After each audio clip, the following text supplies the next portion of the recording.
Menjadi konten kreator itu hal yang pertama yang harus dipunyai oleh seorang konten kreator yaitu mental yang sangat kuat.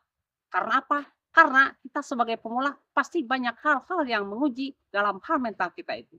Apakah di antaranya? Di antaranya yaitu sering dinyinyirin, terutama sama tetangga bahkan bisa juga kerabat. Karena apa? Karena kita melakukan atau menginginkan sesuatu hal yang mungkin tidak kasat mata. Karena menjadi seorang konten kreator itu pekerjaannya membuat konten. Jadi tidak terlihat kerja kerasnya itu. Oleh karena itu, kita harus kuat di dalam mentalnya. Terus yang kedua, sering sekali apa yang kita kerjakan itu tidak mendapatkan respon dari audiens kita. Yaitu kita udah membuat video, kita udah memikirkan ide konten, kita udah mengedit videonya sebaik mungkin, tetapi pas kita posting, ternyata konten kita itu cuma sedikit view-nya. Tapi tidak apa-apa.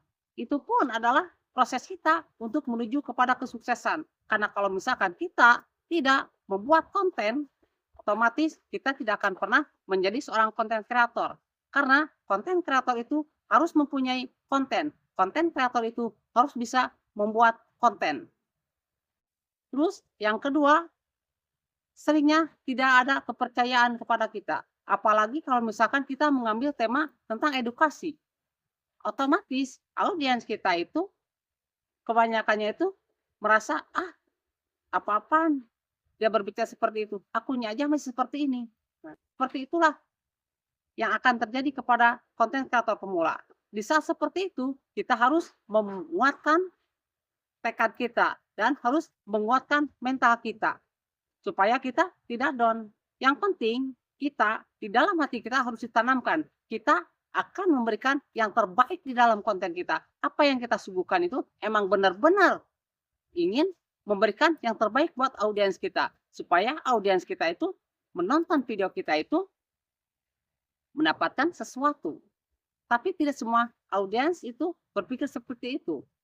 Tapi di antaranya ada juga begitu yang seperti itu. Dan kalau misalkan ada yang seperti itu dan langsung mau komentari video kita, kita jangan sampai jatuh mental kita itu. Jangan sampai kita ambil pusing semua hal-hal seperti itu. Kita biarkan berlalu begitu saja. Mau dibalas silahkan, nggak dibalas pun tidak apa-apa.